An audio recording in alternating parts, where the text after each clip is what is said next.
ಸಚಿವರನ್ನ ಭೇಟಿ ಮಾಡಿದ್ದಾರೆ ಡಿಸಿಎಂ ಡಿಕೆಶಿ. ವಸತಿ ಸಚಿವ ಮನೋಹರ್ ಲಾಲ್ ಖಟ್ಟರ್ ಅವರನ್ನ ಮೀಟ್ ಮಾಡಿದ್ದಾರೆ. ಅವರ ಕಚೇರಿಯಲ್ಲಿ ಭೇಟಿಯಾಗಿ ಚರ್ಚೆಯನ್ನ ಮಾಡಿದ್ದಾರೆ. ಕೇಂದ್ರ ಪುರಸ್ಕೃತ ವಸತಿ ಯೋಜನೆ ಕುರಿತು ಚರ್ಚೆ ಆಗಿದೆ. ಅಲ್ಲಿ ರಾಜ್ಯಕ್ಕೆ ಹೆಚ್ಚಿನ ಅನುದಾನ ನೀಡುವಂತೆ ಡಿಕೆ ಶಿವಕುಮಾರ್ ಅವರು ಮನವಿ ಮಾಡಿಕೊಂಡಿದ್ದಾರೆ.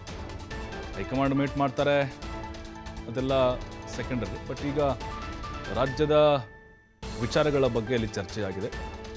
ಪುರಸ್ಕೃತ ವಸತಿ ಯೋಜನೆಗಳಿಗೆ ಸಂಬಂಧಪಟ್ಟಂತೆ, ಅಂದರೆ ಮನೆಗಳನ್ನು ಕಟ್ಟಿಸಿಕೊಡುವಂತಹ ಒಂದು ವಿಚಾರ ಇದು. ಕೇಂದ್ರದಿಂದ ಯಾವೆಲ್ಲ ಯೋಜನೆಗಳಿದ್ದಾವೆ ಮತ್ತು ರಾಜ್ಯಕ್ಕೆ ಎಷ್ಟು ಅನುಕೂಲ ಆಗುತ್ತೆ, ಇದೆಲ್ಲದರ ಬಗ್ಗೆ ಸುದೀರ್ಘವಾಗಿ ಮನೋಹರ್ ಲಾಲ್ ಖಟ್ಟರ್ ಅವ್ರ ಜೊತೆಗೆ ಡಿಸಿಎಂ ಡಿಕೆ ಶಿವಕುಮಾರ್ ಅವರು ಚರ್ಚೆಯನ್ನು ಮಾಡಿದ್ದಾರೆ.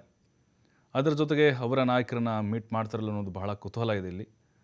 ಬಟ್ ಅವ್ರು ಹೋಗಿರೋದಂತೂ ಈ ಒಂದು ಉದ್ದೇಶಕ್ಕೋಸ್ಕರ. ಮೇನ್ ರೀಸನ್ ಇದು, ಕೇಂದ್ರದ ಪುರಸ್ಕೃತ ವಸತಿ ಯೋಜನೆ ಬಗ್ಗೆ ಚರ್ಚೆ ಮಾಡಲಿಕ್ಕೆ. ಅದಾದ ಮೇಲೆ ಅಲ್ಲಿಂದ ಹೈಕಮಾಂಡ್ನಿಂದ ಏನಾದರೂ ಅವರಿಗೆ ಟೈಮ್ ಸಿಕ್ಕರೆ ರಾಜ್ಯದ ಕಾಂಗ್ರೆಸ್ನ ಬೆಳವಣಿಗೆಗಳ ಬಗ್ಗೆ ಕೂಡ ಚರ್ಚೆನ ಮಾಡುವ